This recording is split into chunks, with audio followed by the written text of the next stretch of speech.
देखने और सुनने वालों को मेरी तरफ से अस्सलामु अलैकुम। आज की चंद खबरों के साथ आपकी खिदमत में हाजिर हूँ। आज केपीके के अंदर पाकिस्तान तहरीक इंसाफ के बानी चेयरमैन इमरान खान साहब की कॉल पर जिस तरह से लोग निकले, वो कुछ और खबरें जो है इसमें शामिल करने की कोशिश करते हैं।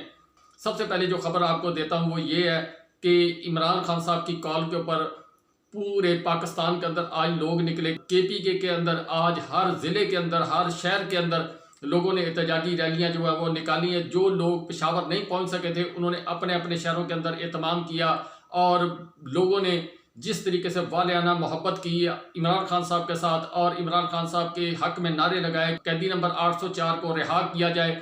ये तहरीक बेसिकली आने वाले दिनों के अंदर एक बड़ा मोमेंटम पकड़ती हुई नजर आएगी। इसके साथ साथ पाकिस्तान तहरीक इंसाफ की कोर कमेटी जो है उसने कुछ अहम फैसले किए हैं और पाकिस्तान की मुख्तलिफ जमातों के साथ, जो सियासी जमातें हैं, दीनी मजहबी जमातें हैं, उनके साथ जो है वो राब्ते शुरू कर दिए गए हैं। जो मुतासरीन हैं फॉर्म 45 के, 47 के, उनके साथ इसमें जमात इस्लामी, मौलाना फजल रहमान साहब, तहरीक लब्बैक और GDA जो बड़े ग्रुप हैं वो है, और बाकी जो है उस बचे हैं उसमें अख्तर मेंगल साहब और महमूद खान अचकजई साहब, इसके अलावा कोयटा के कुछ और जो बड़े सरदार लोग हैं वो इसमें शामिल किए जाएंगे आने वाले दिनों के अंदर। मगर जो जिस तरीके से आज इमरान खान साहब की कॉल पर लोग निकले हैं और जिस तरीके से उन्होंने अपनी मोहब्बत का इजहार किया वो दीनी था। मौलाना फजल रहमान साहब जो है वो भी एक बड़े एहतजाज की तैयारी कर रहे हैं आने वाले दिनों के अंदर। क्या पाकिस्तान तहरीक इंसाफ उनके साथ मुफाहमत करेगी सियासी तौर पर, या एहतजाजी तहरीक के अंदर उनके साथ मुफाहमत की जाएगी? बाकी सियासी इख्तलाफात अपनी जगह। पाकिस्तान तहरीक इंसाफ के बानी चेयरमैन जो है उन्होंने नोटिस लिया था, जो रॉन्ग नंबर है वो उनके मतलब उन्होंने कुछ हिकमत अमली तैयार की है, वो अभी सामने नहीं आई। लेकिन जो ज़राए के मुताबिक खबर है कि इमरान खान साहब जब जूँ ही जेल से रिलीज होंगे उसके बाद फिर आपको कुछ बड़े बड़े बुर्ज जो हैं वो निकलते हुए नजर आएंगे, मुंह के बल गिरते हुए नजर आएंगे, और कुछ लोग जो हैं नए चेहरे पाकिस्तान तहरीक इंसाफ में आते हुए नजर आएंगे। जिन लोगों ने कुर्बानियां दी हैं उन लोगों को इमरान खान साहब दोबारा जो है अपना अपना जिस तरीके का वो उनका हिस्सा होगा उस तरीके से उनको जगह देते हुए नजर आएंगे। शेर अफजल मरवा साहब ने एक अपील की थी कि मुझे 30,000 आदमी चाहिए जो पाकिस्तान के अंदर मेरा साथ दे सके और इमरान खान साहब की रिहाई के ऊपर जो है वो मुकम्मल तौर पर मेरे साथ कदम ब कदम जो है वो चले। 6 जजेस ने जो लेटर लिखा था उसके मतलब एक अहम खबर आई है जो तकरीबन अब तक तकरीबन तमाम लोग जो है वो सुन चुके होंगे, लेकिन मैं यहाँ पर उसका जिक्र करना चाहता हूँ कि आज 300 के करीब पाकिस्तान के बड़े वकला, रिटायर्ड जजेस और जो लॉ के डिपार्टमेंट से तल्लक रखने वाले लोग हैं उन लोगों ने एक ख़त लिखा। वो ख़त अब सोशल मीडिया पर दस्तयाब है। उसके अंदर उन्होंने इतराज़ उठाया कि ये जुडिशल कमीशन का काम है, ये जो कमीशन बनाया गया है जस्टिस तसद्दुक़ जिलानी साहब जो रिटायर्ड चीफ जस्टिस हैं उनके ज़ेरे साया जो है वो उनमें उनके बस का काम नहीं है। जो इंसाफ और आइन और कानून पाकिस्तान का कहता है वो ये कहता है कि ये उन्होंने एक मशवरा मांगा, मौजूद अदलिया ने मांगा, हाज़र जज साहिबान ने मांगा। इसके मतलब जुडिशल कमीशन जो है वही फैसला कर सकता है, वही उनकी रहनुमाई कर सकता है, वही एक पावरफुल जो है वो अदारा है जो तमाम लोग जिनके मतलब शिकायत हैं, चाहे वो अदलिया से हैं या किसी भी डिपार्टमेंट से हैं, पाकिस्तान के किसी डिपार्टमेंट से हैं, उनको बुलाकर उनसे पूछ सकते हैं कि ये शिकायत जज साहबान ने की है, आप इस पर क्या राय रखते हैं। बहरहाल कि उस जो लेटर लिखा गया उसमें सबसे अहम बात यह है कि तसद्दुक़ जिलानी साहब के अपने बेटे जो वकील हैं उन्होंने भी उसमें हिस्सा लिया है। इसके अलावा पाकिस्तान बार काउंसिल जो उस दिन से खामोश थी आज उसमें दरार पड़ती हुई नजर आई है और उसमें चंद लोगों ने जो है वो इन जजेस के हक में आवाज़ उठाई है। पहला कतरा कतरा कतरा बनते बनते अब ये दरिया बनेगा और ईद के बाद जो है वो दरिया बनता जाएगा। कल के दिन के अंदर वकला का कन्वेंशन रखा गया, पाकिस्तान भर से तमाम वकला जो हैं वो इकट्ठे होंगे। अब ये लाहौर या इस्लामाबाद के अंदर होंगे, मैं ये कन्फर्म नहीं कर सकता, लेकिन ये खबर कन्फर्म है कि कल वकला जो है मेरे ख्याल लाहौर के अंदर इकट्ठे होंगे। एशिया की बड़ी बात जो है वो भी पंजाब के अंदर है और तमाम वकला जो हैं इत्तेदाद हसन, लतीफ़ खोसा साहब और जो सलमान अकरम राजा साहब, सलमान सफ्दर साहब, तो लाहौर के अंदर कहीं जो है वो मामलात को एडजस्ट करने की कोशिश की जाएगी और उसके बाद एक लाहे अमल तैयार किया जाएगा। लेकिन आज जो केपीके के अंदर अवाम ने जिस तरीके से इन लोगों का साथ दिया, अदलिया के हक़ में आवाज़ उठाई, इमरान खान साहब के हक़ में आवाज़ उठाई, ये आवाज़ आहिस्ता आहिस्ता बुलंद होती जाएगी। बुलंद होते होते फिर इसके साथ साथ जो दूसरी सियासी पार्टियां उनके साथ जो है वो मामला तय किए जाएंगे आने वाले दिनों के अंदर। जिस तरह मैंने आपको कल वाली वीडियो के अंदर बताया कि ये एक बहरानी कैफियत बनेगी। बहरानी कैफियत इस तरह बनेगी कि मामला जो है इनसे हैंडल नहीं होंगे, ना इकॉनमी पाकिस्तान की जो है वो सेट होगी, ना पाकिस्तान के मसाइल हल होंगे, ना पाकिस्तानी अवाम के मसाइल हल होंगे। और इसके साथ साथ बैरून मुल्क से कोई इन्वेस्टमेंट नहीं आएगी। ये बहुत अहम सवाल है जिसके मतलब सोचना चाहिए, ना कि इमरान खान साहब को कॉर्नर करते करते हम 25 करोड़ अवाम को कॉर्नर कर दें। ये बहुत अहम सवाल है। इसके ऊपर जो भी लोग होंगे, फैसला साज लोग हैं, वो सोचते तो होंगे। कुछ आवाज़ें उठाई जा रही हैं कि अगर ये ना चल सके तो फिर इमरान खान साहब को नहीं आने दिया जाएगा, दूसरा तरीका कोई इख्तियार किया जाएगा, यानी ज़ियाउल हक वाला तरीका या जनरल मुशर्रफ वाला तरीका इख्तियार किया जाएगा। लेकिन जो इस वक्त के हालात हैं उसके तहत ये नामुमकिन है।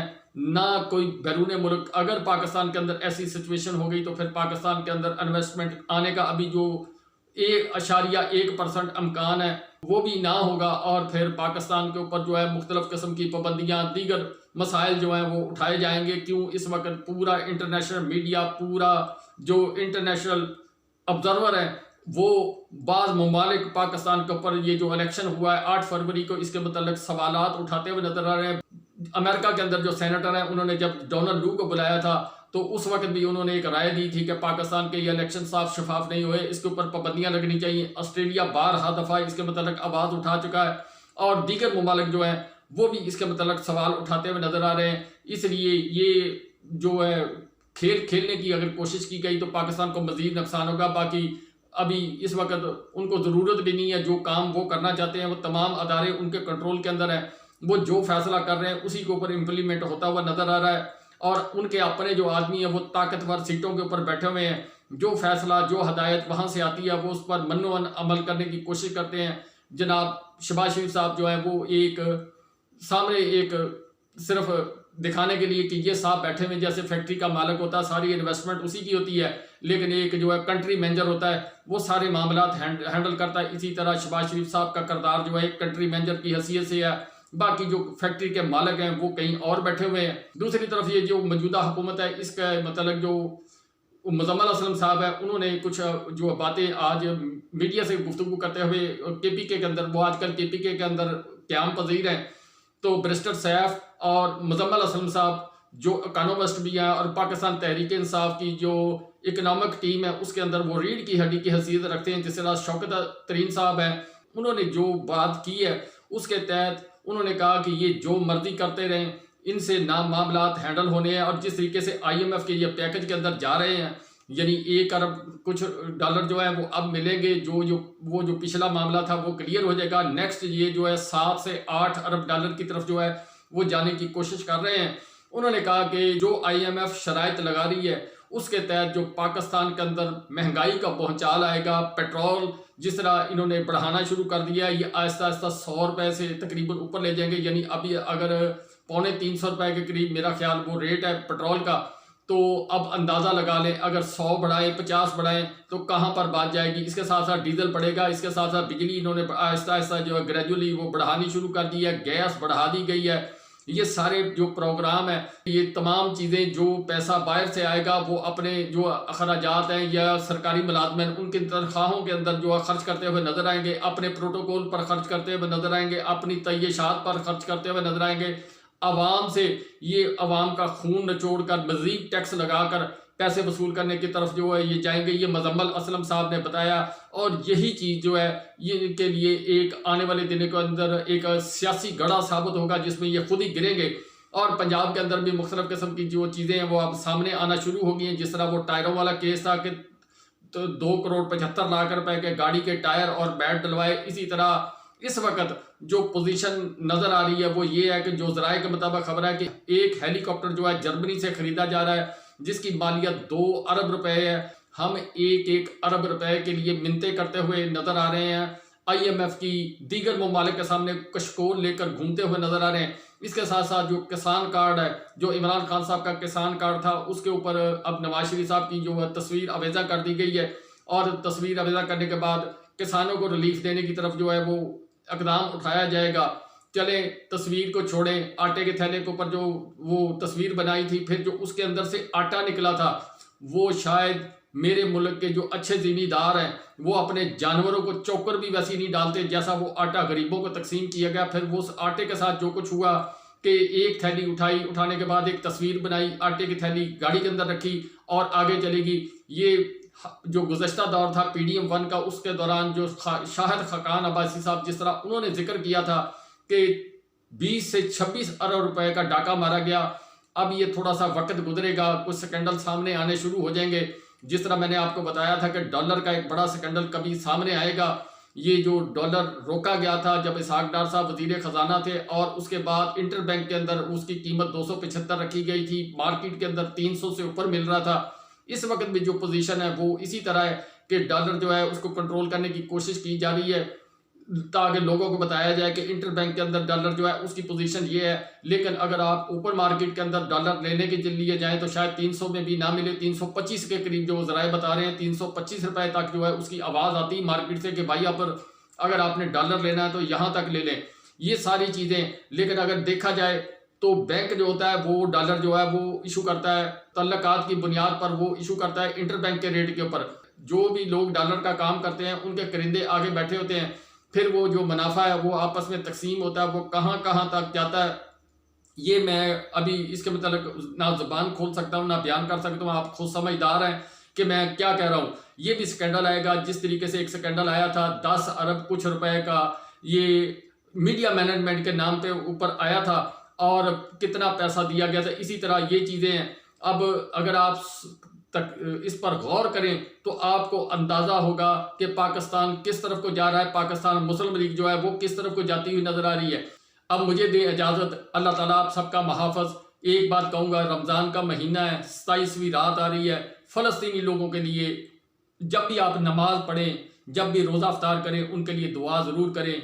अल्लाह ताला उनके जो मुश्किलात हैं उसमें आसानियाँ पैदा करे, और जो इस्लामी ममालिक के लोग हैं उनको अल्लाह ताला हदायत दे। वरना एक दिन आएगा, आज हम उनके जबर पर खामोश हैं, कल हमारी बारी आएगी, फिर वो खामोश होंगे। वो बेचारे तो पता नहीं उस वक्त किस हाल में होंगे, फिर हम जो है वो आवाज़ें देंगे, फिर हमारी आवाज़ कोई नहीं सुनेगा। इसलिए कोशिश किया करें कि जितनी अब रमज़ान का महीना रह गया इस दौरान आप फ़लस्तीनी लोगों के हक़ में आवाज़ उठाएं।